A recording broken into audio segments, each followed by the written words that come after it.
ప్రియమైన భగవద్భక్తులకు నమస్కారం. మహాభారతం ఆది పర్వంలో భీష్ముడు కాశీరాజపుత్రికలను స్వయంవరంలో తీసుకుని వచ్చి తన తమ్ముడైన విచిత్రవీర్యునికి వివాహం చేయబోవడం వరకు తెలుసుకున్నాం. మిగతా కథనాన్ని మనం ఈ భాగంలో తెలుసుకుందాం.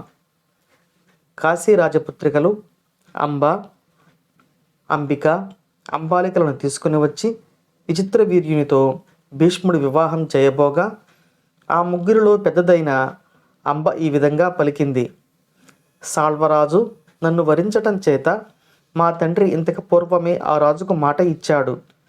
ఇప్పుడు చేయదగిన ధర్మమేదో తెలుసుకుని నీతితో నిర్ణయించండి అని కోరింది. భీష్ముడు ధర్మం తెలిసిన బ్రాహ్మణుల అనుమతితో అంబను సాల్వరాజుకు ఇచ్చేటట్లు పంపి గొప్ప వైభవంగా ఆ ఇద్దరు కన్యలను విచిత్రవీర్యునికి ఇచ్చి వివాహం చేశాడు.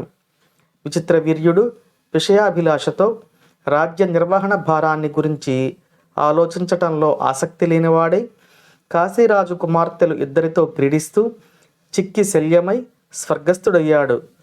అతడికి సూర్య సన్నిభుడు అయిన భీష్ముడు బంధువులందరితో బ్రాహ్మణులతో కలిసి శాస్త్రోక్తంగా పరలోక విధులను పూర్తి చేశాడు. ఇక్కడ మనం ఒక విషయం తెలుసుకోవలసి ఉంది. శంతన మహారాజు భీష్మునితో నీవు కలకాలం జీవిస్తావని నాకు నమ్మకం లేదు, అందువలన మరలా వివాహం చేసుకుని మరికొందరు పుత్రులను కనాలని ఉంది అని పలికాడు. అతను ద్వితీయ వివాహం చేసుకుని కన్న ఇద్దరు కుమారులు అల్పాయుష్కులైనారు. అంతేకాకుండా వారసులు లేకుండా మరణించారు. ఏ కుమారుడైతే కలకాలం జీవిస్తారని నమ్మకం లేదు అని శంతనుడు పలికారో అటువంటి భీష్ముడే కలకాలం జీవించగలిగాడు. భీష్ముని తమ్ములు ఇద్దరూ మరణించడంతో కౌరవ వంశం కొనసాగింపు అనేది సంక్షోభంలో పడిపోయింది. అపారమైన దుఃఖసాగరంలో మునిగిన తల్లిని మరదళ్లను ఓదార్చి రాజు లేని ఆ రాజ్యానికి ఏ లోపం రాకుండా రాజప్రతినిధిగా భీష్ముడు పాలన సాగిస్తూ ఉండగా తన కొడుకు సర్వధర్మాలు తెలిసినవాడు అయిన భీష్ముడిని చూసి సత్యవతి ఈ విధంగా పలికింది: శత్రువులను తపింపచేసే ఓ వీరుడా భీష్మ, శంతనుడి యొక్క సంతానమని చెప్పదగిన వాస్తవము, కలకాలం ఉండే కీర్తి, పితృదేవతలకు పిండ ప్రదానం చేసే ఉత్తమ కర్మాధికారము, అపారమైన సామ్రాజ్య భారము నీయందే చాలా కాలం నిలిచి ఉండే స్థితి ఏర్పడింది. పాపరహితుడైన ఓ భీష్మ, ప్రజల చేత కీర్తింపబడి ధర్మాలన్నింటినీ గురించి, రాజవంశాలన్నీ పుట్టిన విధానాల గురించి నీవు వాస్తవ జ్ఞానం కలిగి ఉన్నావు. ఉత్తమ గుణసంపద గల నీవే ఈనాడు భరత వంశానికి ఆధారంగా నిలిచి ఉన్నావు. నిన్ను నేను ఒకటి ఆజ్ఞాపిస్తాను, నా సంతోషం కోసం నీవు దాన్ని చెయ్యి అని పలికింది. గొప్ప పూజాఫలం కలవాడ, బ్రహ్మదేవుడు మొదలుకొని పరంపరగా ఎక్కడా ఎప్పుడూ ఆగిపోకుండా ఈ విధంగా వచ్చిన ఈ వంశం నీవు ఉండగానే నీ జీవితకాలంలోనే వంశ పరంపర విచ్ఛిన్నం కావటం ధర్మమా అని పలికింది.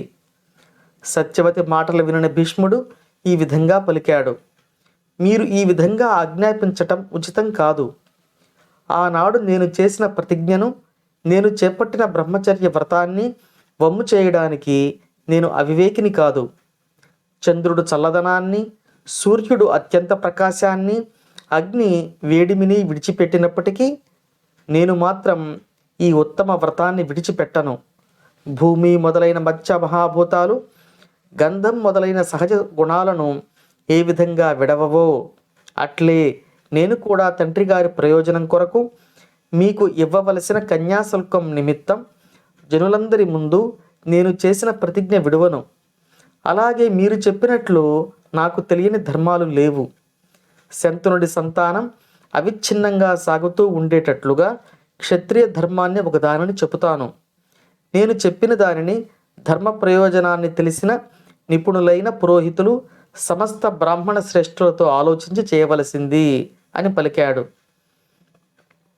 ఉత్తమ క్షత్రియులు భార్యల యందు ధర్మ మార్గంలో బ్రాహ్మణుల వలన పుట్టి వంశోద్ధారకులైన క్షత్రియులు అనేకులు ఉన్నారు.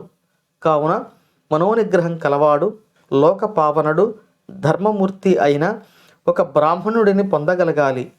అతడు విచిత్ర వీర్యుని భార్యలందు సంతతిని కలిగిస్తాడు అని పలికాడు.